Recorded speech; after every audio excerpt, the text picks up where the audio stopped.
ગીર સોમનાથના સૂત્રાપાડામાં ફરી એકવાર 24 કલાકની અંદર 13 ઇંચ વરસાદ વરસ્યો છે અને ઘણા બધા વિસ્તારોની અંદર વરસાદી પાણી ભરાયા છે। આ સૂત્રાપાડાના કનેહર વિસ્તારના દ્રશ્યો છે।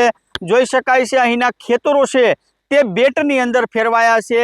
અહીંયા જે ખેતરોની અંદર વાવેતર કરેલું છે પરંતુ તે દેખાતું નથી અને આખા ખેતરો છે તેની પાણીથી ચલોચલ ભર્યા છે। એટલે કહી શકાય કે ગીર સોમનાથના સૂત્રાપાડામાં સૌથી વધારે વરસાદ વરસ્યો છે।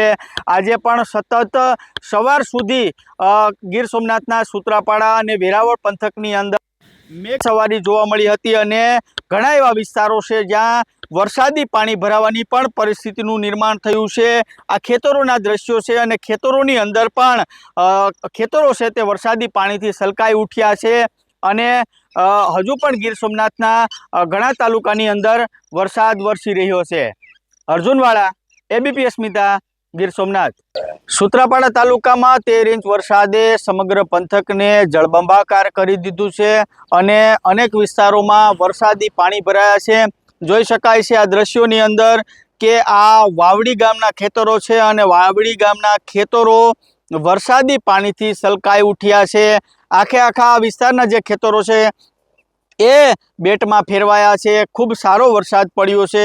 24 કલાકની અંદર 13 ઇંચ વરસાદ પડ્યો છે અને ખેડૂતો પણ ખુશખુશાલ છે અને બીજી તરફ ખેડૂતો પણ લાંબા સમયથી વરસાદની કાગડોળે રાહ જોઈને બેઠા હતા અને ખૂબ સારો વરસાદ થયો છે। ગીર સોમનાથના વેરાવળ સૂત્રાપાડામાં સૌથી વધારે વરસાદ છે। આ ખેતરોના દ્રશ્યો છે। ઘણા એવા ખેતરો છે જે હાલ પણ બેટમાં ફેરવાયા છે। અત્યારે થોડો વરસાદે તો વિરામ લીધો છે પરંતુ હજુ પણ ગીર સોમનાથના સૂત્રાપાડાના અનેક વિસ્તારોમાં વરસાદી પાણી ભરાયેલા જોવા મળે છે।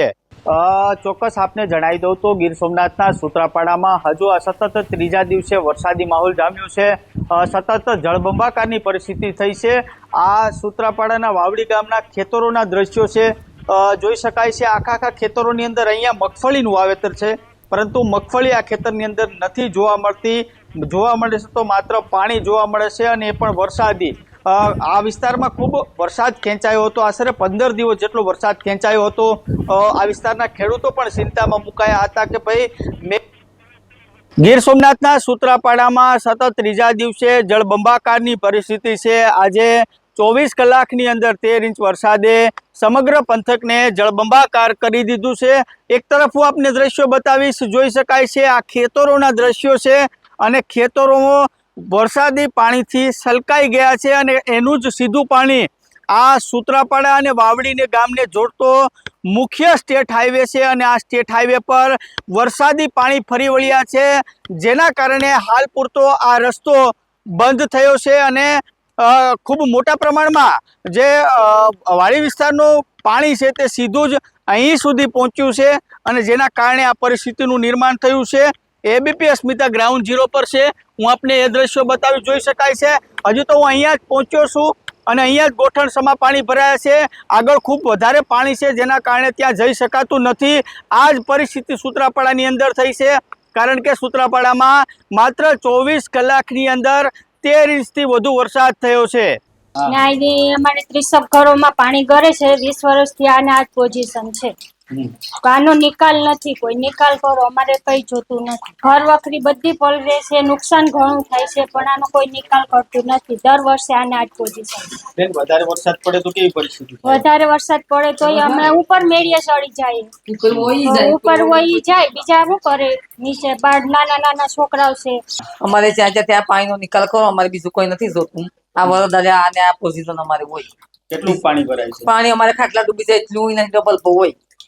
હા, પછી ઘર વખરી પડલે છે, બધી પોલીસ દર વખતે બધી કોઈ દાણો દોન હોય બધી। ગીર સોમનાથના સૂત્રાપાડામાં આજે સતત ત્રીજા દિવસે વરસાદી માહોલ છે અને અનેક વિસ્તારોની અંદર વરસાદી પાણી ભરાયા છે।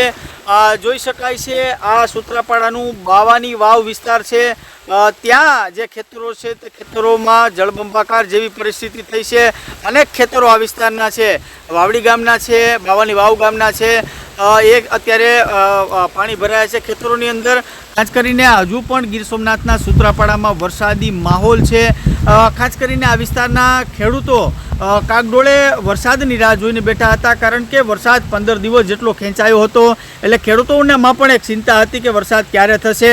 હજુ આજે ત્રીજા દિવસે પણ વરસાદી માહોલ છે, ખેડૂતો પણ ખુશખુશાલ છે. આ બાવાની વાવ ગામનો મુખ્ય માર્ગ છે, જોઈ શકાય છે. આ મુખ્ય માર્ગ ઉપર પણ વરસાદી પાણી વહેતા જોવા મળે છે.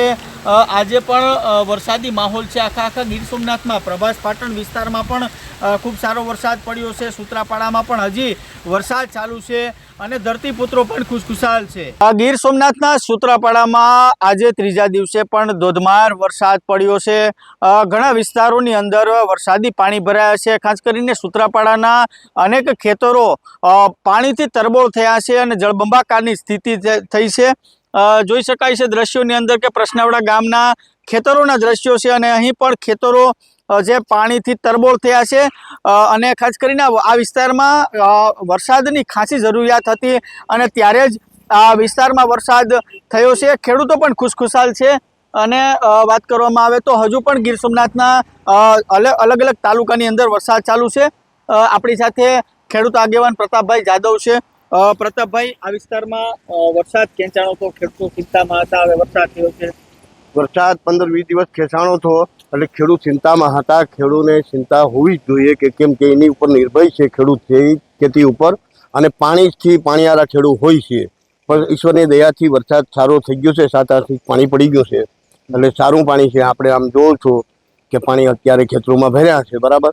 પણ ચિંતાજનક આગળ પાણી ન હોય કે પાણી 2 દિવસમાં એ પાણી તો નિહાર થઈ ગયા છે અને વરસાદ સારો છે. ઈશ્વરની પ્રાર્થના કરીએ કે હજી પાછલા વરસાદ સારા થાય એવી અપેક્ષા રાખીએ. વરસાદથી કેટલો ફાયદો? આ વરસાદથી ઘણો ફાયદો છે. આગળ ખેડૂત ચિંતાજનક હતા તો પાણી લાયક થઈ ગયું છે ઘણું, બરાબર. 15 દિવસનું પાણીનું થઈ ગયું છે સંગ્રહ. હજી ઈશ્વરને દયાથી 60-70 ઇંચ 50 ઇંચ વરસાદ થાય ત્યાં લગન આ છોડ આના પાક થાય છે. અહીં મેજોરિટી મગફળીનું વાવેતર હોય છે. મગફળી મેજોરિટી આ સૌરાષ્ટ્ર દરિયાપટ્ટીમાં મેજોરિટી મગફળી હોય છે.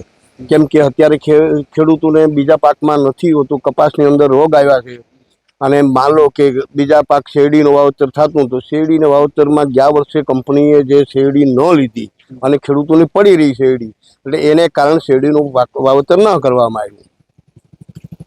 ચોક્કસથી આ હતા ખેડૂત આગેવાન પ્રતાપભાઈ જાદવ, જેઓએ કહ્યું છે કે જે વરસાદ પડ્યો છે તેને લઈને ખેડૂતો પણ ખુશખુશાલ છે, કારણ કે ખૂબ સારો વરસાદ પડ્યો છે. અનેક વિસ્તારોની અંદર પાણી ભરાવાની સમસ્યા સૌ પ્રથમ વરસાદે જ થઈ છે, પરંતુ તેને લઈને ખેડૂતો પણ હાલ ખુશખુશાલ છે, કેમ કે ખૂબ સારો વરસાદ પડ્યો છે, જેના કારણે ખેડૂતોના ચોમાસુ પાકને મોટો ફાયદો થશે. અર્જુનવાળા, ABP અસ્મિતા, ગીર સોમનાથ.